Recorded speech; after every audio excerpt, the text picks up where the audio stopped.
Welcome to the latest episode of 5 on the Floor on the 5 Reasons Sports Network. Thanks for joining us on your favorite podcast app, on Apple Podcasts, on Android, Spotify, or the 5 Reasons YouTube channel. Also, check out Off the Floor. Click through to the description. Click on the link. You'll bypass the Apple upcharge. A lot of what we're going to talk about today, I've talked about on Off the Floor already. So if you were subscribed there, you would know a lot of it. Again, this is where you can communicate with us and Heat fans, $2.99 per month. You can cancel at any time. It's the new year. Give yourself something Heat-related. Subscribe to Off the Floor. Also, check out the great sponsors of the 5 Reasons Sports Network. Includes special sponsor of this particular podcast, Underdog Fantasy. Go to underdogfantasy.com. Use the code 5. You get up to $1,000 in bonus cash instantly. You can play players up, down. You can play across the sports spectrum. Very easy to navigate. Underdog Fantasy makes it fun and easy to cash in on all your favorite athletes' performances. So check it out. Again, use the code 5. Go and you'll get up to $1,000 in bonus cash instantly. Here's the deal, though. You must be at least 18 or 19 in Alabama and Nebraska, 19 in Colorado for some games, 21 in Massachusetts or Arizona, and present in the state where Underdog Fantasy operates. Terms apply. Void in Colorado. Concerned with your play, call 1-800-GAMBLER or visit www.ncpgambling.org. And now, today's episode. Down the Biscayne. Yikes. 5 on the floor, ride for my dogs. Where here's the thing, you can check the score. Hustle hard, couple scars, wearing bubble frogs. Just like Butler said, you in trouble, y'all. Kept the floor playing, got it all banned. Y'all seen the block, stop with one hand. And Pat, we trust. You sound scared. It's about have the guts, we're here to bring the heat. Y'all can hang it up. Welcome to 5 on the Floor, a daily insider show on the Miami Heat and the NBA, featuring Ethan Skolnick, Greg Sylvander, Alex Toledo, Brady Hawk, and others from the 5 Reasons Sports Network. Also, make sure to subscribe to Off the Floor for the most heat anywhere.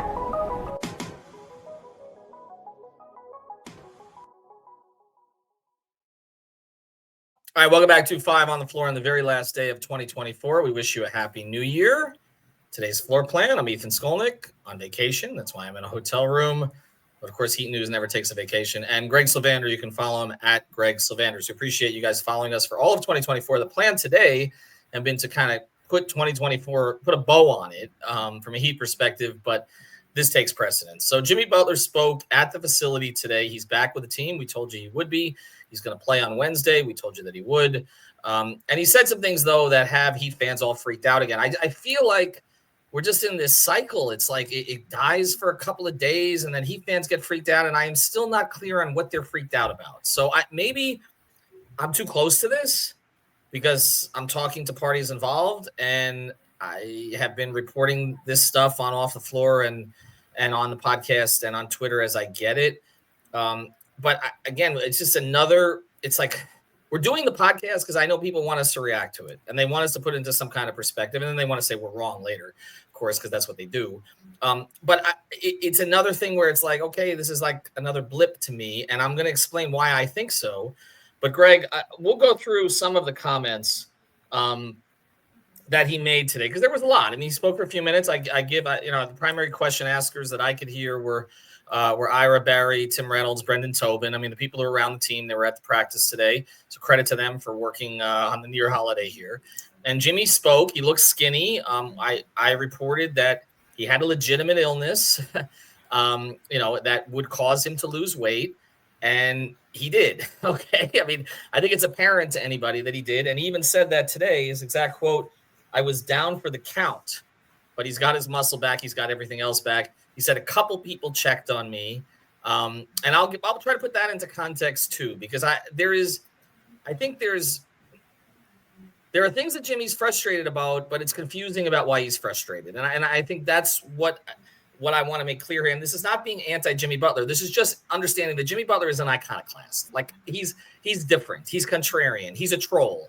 He wants to be loved, but at the same time, he doesn't want to take all the credit. It's just whatever you say to Jimmy, he's going to say the opposite. Not only have we kind of gotten used to this, those who cover the team for the last 6 years, but the team is used to it. That still doesn't mean they always understand it, okay? He's different than anybody they've ever had to deal with. And they have dealt with some of the biggest stars in the history of the sport, okay? From Dwayne Wade, who was the easiest to deal with. He was like everybody's son, okay, until things went wrong. And there's a lot that went on there. And, of course, then they brought him back. And then LeBron, obviously, who was his own mega billion corporation. Before him, he was Shaq, who was the biggest star in the sport at one point as well. Bosh was a different kind of person. Timmy and Zoe, I mean, they had to manage all these things over the years, but nobody is like Jimmy. Like Jimmy is the most unpredictable, except in some ways he's predictable. And I'm gonna get into that today, okay? But let's just go through some of the comments and the questions that were asked here. I'm gonna read the one quote. I thought that Reynolds did a very good job kind of putting this into context. But again, there were a lot of different questions. And then the body language matters. And that's why even playing the quotes wouldn't be enough, because his body language wasn't great in a couple spots. One spot in particular, when he's asked if he's had a conversation with Pat, and there was this very long pause. And so we'll play into that too. But as we get into this, Greg, I'm just going to keep saying the same thing. I don't think any of this matters, okay? But that's my overall view on this, because I don't really think it matters if Jimmy's happy. And I think actually if Jimmy's unhappy, it's probably good for the Heat right now. But let's get to some of the comments here, okay? This was the answer. Tim Reynolds tweeted this. I'm going to go with his direct answer on it. I asked Jimmy Butler if he still wants to be with the Heat. His answer: it's a good question. Who knows? I don't. But right now I'm here, so I'm going to make the most of it. I'm going to compete. To me, that's all that matters. And I'm going to win. I mean, that is not up to him, but obviously he plays a role in it. And that's all I've got. It's a lot of talk and there's a lot of noise, which I'm cool with. It doesn't bother me at all. I love that. I thrive in it, but it keeps you all wondering. It does. It keeps the world wondering, to where you've got to keep coming back and asking me something. I like it. That's not really totally true, because Jimmy doesn't love dealing with the media all the time, but whatever. It's good to be talked about. Even better to be wanted, though. Remember that. Okay. You're nodding there. To me, there's the one, that's the one sentence that matters, okay? But not now. That's the question about like the significance of this, but also like, does it matter in the moment? Like, I think that there's significance to everything that he said today in vacuums, but you're right that it kind of like ultimately doesn't matter until the summer. But I guess this is where I come from. Part of me is following the information, which you've done a great job of reporting. You're closer to this situation than I am, so I'm deferring to you. And if I just go based off of your information, you're right. This is just another like media scrum. You know what I'm saying? What gets to me a little bit is the compare and contrast you can do on like when he's been asked previously, do you want to be in Miami? Kind of lights up. And he kind of like always spoken so glowingly about being there. And it's like never really been a question about whether he wants to be there. There could be the conditions with which how he's here and how much he's paid or who's around him. There's lots of stuff, but he's never really alluded to any of that. He's always talking about, I want to be in Miami. I love Miami. And now just the tone changed just slightly. The words are changing just slightly, and they're a bit more non-committal. And I think that probably is representative of the way the organization is treating this just as much as the way the player is treating this, very non-committal in both directions. But to me, that's a contrast from what we've heard him talk about previously. And then the last words, which I know we're going to delve into deeper, he said, it's much more important, or it's better to be wanted. Remember that, like something like that. And I think that's where and a few episodes back, I drew parallels to like, gosh, I hope that this situation doesn't play out the way it did with Dwayne at the end. And Jimmy is not Dwayne. And you corrected me there and you put it back in perspective, because you're right. Like Dwayne is he's in a different universe than Jimmy Butler in terms of Miami Heat hierarchy. But there is a little bit of this like wanting to be wanted from the organization that I draw a parallel to. And it's just like you start to have a little bit of PTSD to the way things went. And so like that's where I'm grappling with, do I just take the information we have at face value? Because at that point, it's just really about like getting to this summer. But if I had no information and it was just based off vibes today, I would have felt like, man, he's kind of sounding a little bit less like a Miami Heat lifer than he did previously. Well, I feel that too. I mean, I asked him the question his very first month here about what he liked about Miami, and he gave, I don't know if you remember, but this one went pretty viral. Like he gave this lit up answer about how they allow me to be me. And it has been, sunshine for the most part publicly. Again, people don't know, the private stuff. This has not been all roses behind the scenes. And I've said that not in a way to disparage Jimmy. I'm just saying he's a different character to handle. And anybody in the organization from the support staff on will tell you they like Jimmy personally, most of them. I'm not going to speak for everybody, but he's challenging. Even his people say he's challenging. And he has been able to play by different rules. They have relaxed certain rules for him. Okay, I'm just telling you as a media member, they have. And again, it doesn't diminish what he's accomplished on the court. Okay, and we put him in the top 5 in Miami Heat history. I think I put him 3rd. He's a significant. He lifted them from. We've said this right. He lifted them from mediocrity. Now they've kind of sunk back into it a little bit, but he lifted them from it and the Whiteside era and all the things that they were dealing with during that period of time. But I just keep coming back to this. Okay, first thing, the Dwayne thing is complicated, and I was in the middle of that situation. I've gotten more information since. That. It wasn't as simple as one side or the other being wrong there. It wasn't. Okay, there was fault for all parties and people associated with both parties. And I'm trying to separate that from the Jimmy situation. I know everybody's throwing that into it. People know that I had a pretty strong relationship with Dwayne when he was playing. I covered his very first summer league game all the way through. Okay. And I also obviously have relationships with people inside the organization. And that is a complicated situation that got very unfortunate by the end. But there were some things also that never totally got out. Okay. But anyway, beyond that, the Jimmy thing to me, all right, and the comments he made where he's basically saying it's up to Pat, it's up to Pat, it's up to Pat. That is just reality. That's what we've been telling you. It's not just Pat. It's the organization. It's the Harrisons. It's Riley. It's Andy. It's everybody who's involved in this decision-making. It's also up to the other teams around the NBA who I will say this at the beginning, and I feel like I have to say this at every podcast. Jimmy Butler has not made a formal trade request. No team has made the Heat a formal trade offer. I just want to repeat that. On the last day of the year, for all of this talk, okay, and we've been talking about this contract situation for months, there's been no formal trade request. There's been no formal trade offer. There's essentially been nothing. There's been nothing except Shams reporting something. So let's go to the Shams report here. Because this whole thing about Jimmy wanting to feel like he's wanted, weirdly, okay, traces to the Shams report, which the Heat did not want out there. And yet, for some reason, Jimmy expected the Heat to shoot it down. I want to repeat that, okay? The open to listening to offers report? Correct, okay? Like, so this is like this whole idea of him wanting to feel wanted. There's one way that they can make him feel wanted. Offer him the contract that he wants. This is and has been primarily about money. It is the sign of respect, okay, that he feels that he's earned. 2 years, 113, ripping up the 1 year, adding the $3 million to it, adding $58 million to the next. I've said that the Heat, if this gets to the offseason, at least to this point, and again, things are changed based on how he plays, okay, or how he comports himself or whatever, but they are open to giving him a contract extension, okay? Just not that one.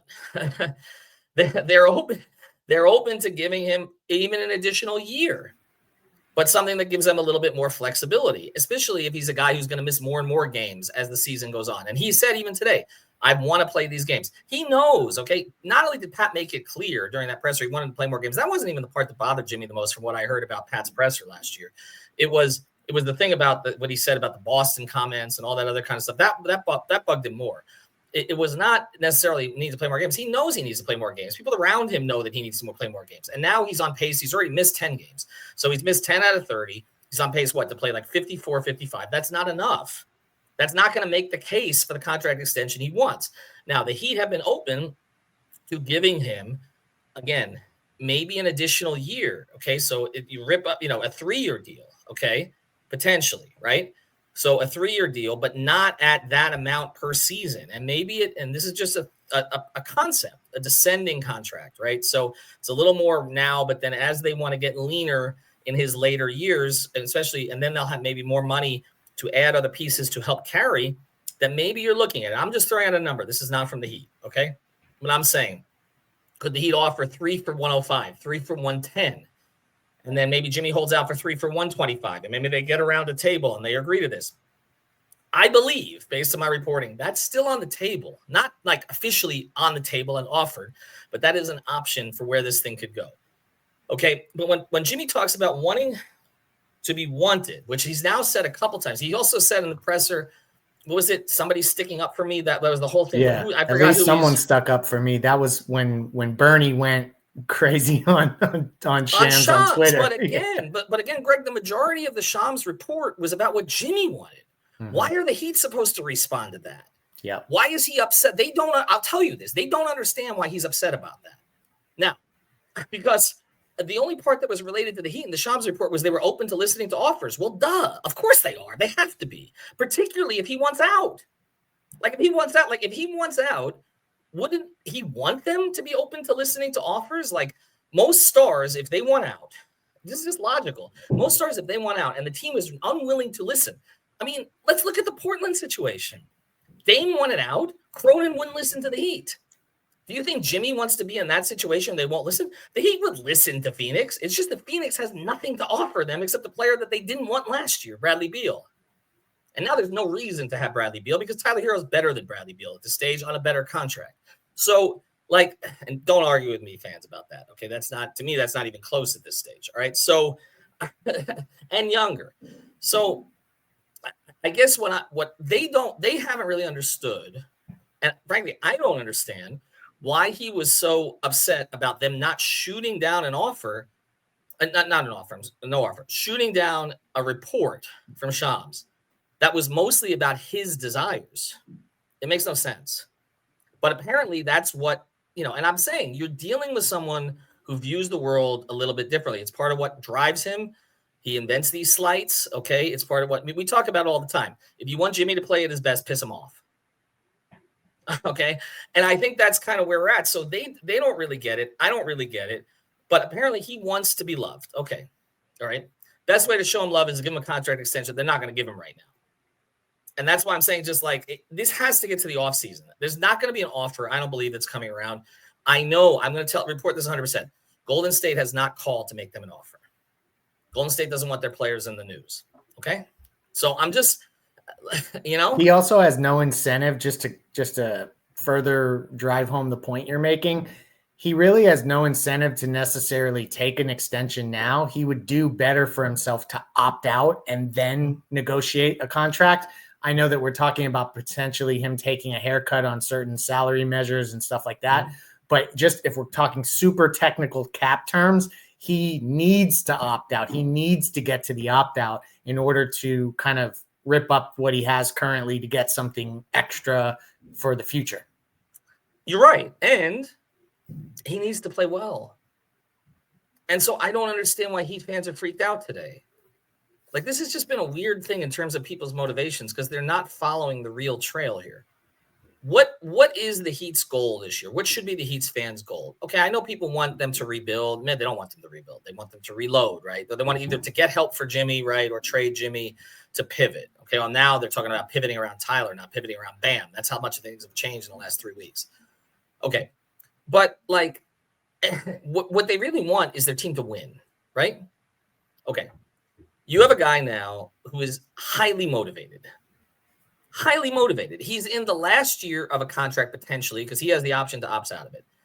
There don't appear to be any offers coming for his services. So apparently it's been made clear that he may not have the value that maybe he thought he had around the NBA. Not because he's not a great player, but because he's 35 years old.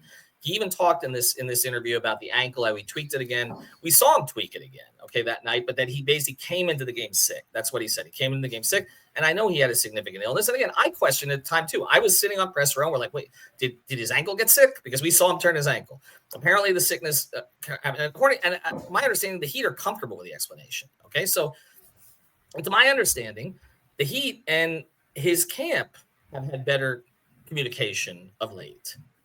Not that they've signing a contract extension. It doesn't mean that's imminent. That is always going to be hanging in the air here, okay? But they've had better communication of late. And I'm playing dominoes in the locker room. He's playing dominoes in the locker room with his agent.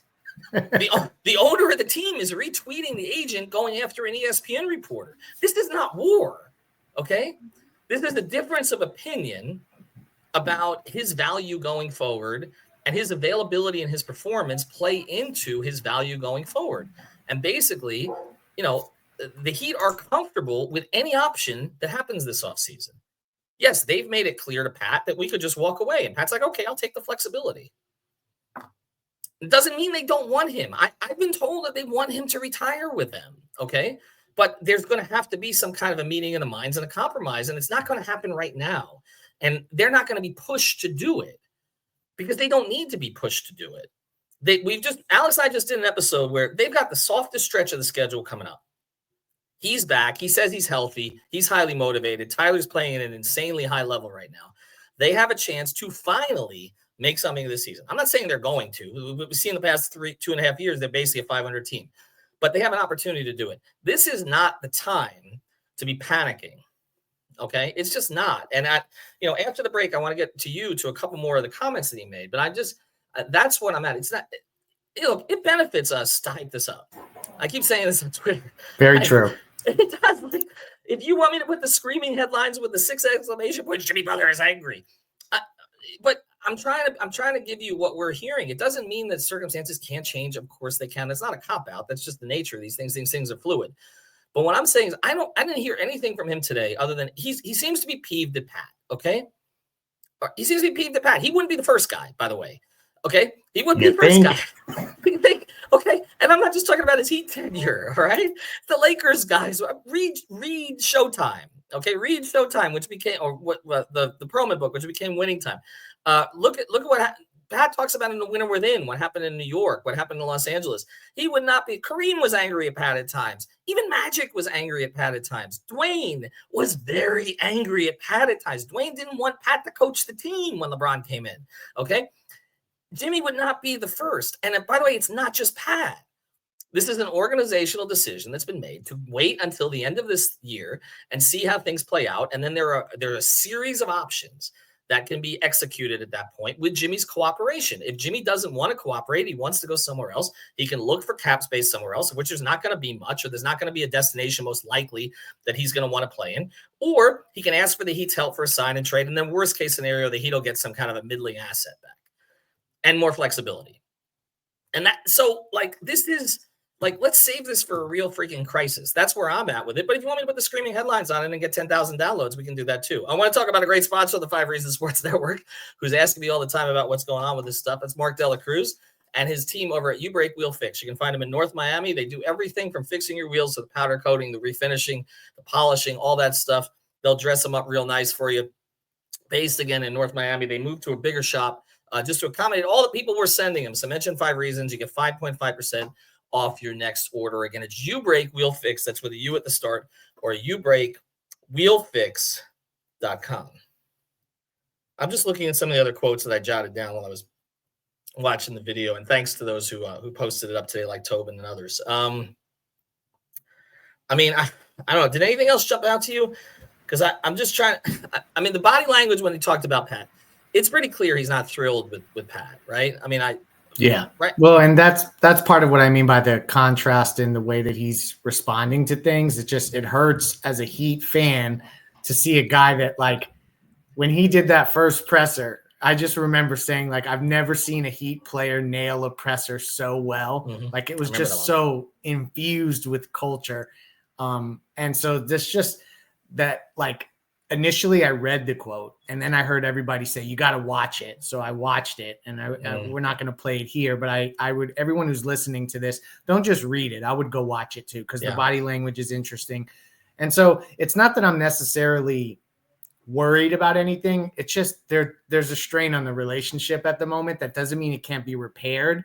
And I just think that the big question will be, though, it's going to harken back to the money. And if he won't accept anything less than the max, then, like, this is going to get weird at some point when they eventually do sit down. If he's not receptive to the idea of a different structured contract than maybe the full max for the full amount of years, then what happens? So I just think maybe we're kicking the can down the road. And right now it's not that big of a deal.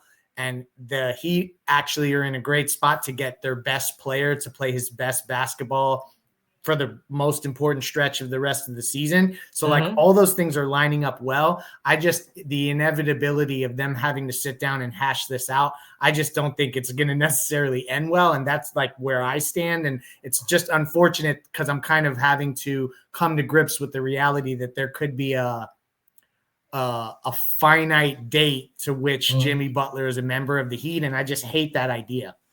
No, I think you're thinking about it emotionally like a fan, and I understand why fans are thinking of it that way because they want him to retire with the Heat and because they also are scarred by Dwayne leaving in 16 and LeBron leaving in 14 and the way things ended for Bosh, which was not the Heat's fault in that case, or the way that things ended for Zoe the first time, okay? And there's a history of this. This is what happens with star players. It didn't end well for Dame in Portland. It probably won't end well for Giannis in Milwaukee ultimately. Like, this is just the nature of the NBA now. Like, well, maybe it'll end better for Miami in that case. Well, I'm not going to do that. I'm sorry.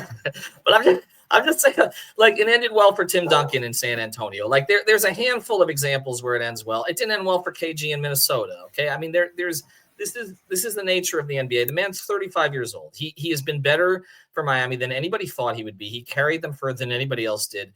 I understand people wanting to assess blame to the organization about not giving him enough help. Okay, primarily, if you look at the help thing, and we can go through all of it, and I'm not going to make excuses with the organization in every situation, but I'm saying, like, one of the hangups of the whole thing was not wanting to sort of trade a player like Tyler Hero, although obviously there might have been options to move him. Okay. Because you thought he could become something, and now he's become it. And so ultimately, like, the Heat's bet on him has been right. It just took a while, okay? Because he's still only 24 years old, but he's played a bunch of years, right? Or 25 now, 20, right? So, like, that's the thing. And we just may be in a situation here where it's like we talked about with Timmy or Zoe, or you want to take the Dolphins example with Zach and Jason with Marino, where by the time that certain players got to a certain level, the player who they were supposed to be added to carry you over the threshold was not at that level anymore. You couldn't pay him that much anymore. And that's just what happens in sports. It doesn't mean that it doesn't mean that the Heat shouldn't handle their business in an appropriate fashion. And I can tell you, if they just decided to give him the extension, and we've talked about the extension, I'm torn on it. Okay. Whether or not you just should have given him the 2 years, ripped up the 1 year, given him the extra 58. I'm 60-40 against it. I'm not like that strong against it. But if you had done that and they were limited from doing other things, Heat fans would complain, okay, especially a certain segment on Twitter that wants to do the jersey swaps. They would complain that they didn't add anything because they probably would be more limited in doing anything. And it's, again, you have to make a choice here at some point. Like, it's not unlimited. And it's not just because quote unquote won't spend money or something like that. And not just because of the second apron, because it's part of that. It's also because you need willing trade partners. Okay. And you only have a finite amount of things that you can do before things start to get dicey. Okay. And I understand Boston made smarter moves than the Heat did during this case. Certainly Porzingis and Drew have worked out better than Terry Rozier. Okay. Like, I get it, but I'm saying, like, in the overall, like, you can't have your cake and just keep eating it too. And I feel like that's what a lot of Heat fans want. Like, they want Jimmy to stay, but they want to build this powerhouse around him. And the Heat are trying to be a little bit more responsible about this. And I do think they're open to keeping the player and having the player retire with them. But there's going to have to be some kind of a compromise on that. And it's not going to happen now unless, again, it's an under the table kind of, we'll take care of you after this season. And with that, whenever teams try to do that stuff, it doesn't hold up anyway. And it doesn't end up working out most of the time. So this is where I'm at, and I'll get to your final thought on this. All right. I don't love that he's not enamored with everything anymore. I just don't think it matters right now. And I think the only way that it matters in any sense is I was told, and I reported this, that the Heat were expecting to have a highly motivated Jimmy Butler returning to them this Wednesday. And when I saw that press conference today, I said, they have one. That's it. Beyond that, how this goes this offseason, I don't know. I think he's going to play really good basketball. Nothing I reported the other day, I think, has been disputed by anything Jimmy said today. In fact, I think it was confirmed that he was upset that they didn't have his back. They don't know how they were supposed to have his back. And by the way, he did reference with the Pat statement. He seemed to like the Pat statement, okay? The one about we're not going to trade him. He wants them to love him, all the rest of this stuff. And the Pat statement, I think, was as much for Jimmy as it was for anybody else, although I know it was also for others around the league who may not have wanted their voice, their players to be out there in this space. So, and it was also, a shot at ESPN, I think, to stay out of our business when you don't know what the hell's going on. Anyway, I'll let you close. I mean, the biggest thing for me is just to say that I think you're right in that this stretch of basketball is going to be – it's going to be a make or break stretch for this reason. if the Heat are playing well and the Heat are winning games and they're climbing in the standings, today they sit at 6th as we flip the calendar to 2025, but tied for 5th, I think is the way that it, or maybe they're 7th, tied for 6th. I'm not looking at the standings, but regardless, if they go through January and they creep up the standings and then they're in the top 5 or so and they're playing well and Jimmy's playing well, it's going to squash a lot of the bullshit that we hear in the media, because like we know how the Heat operate. They're not going to just, make a seismic shift move if the team is playing well and kind of getting their bleep together as we go here, right?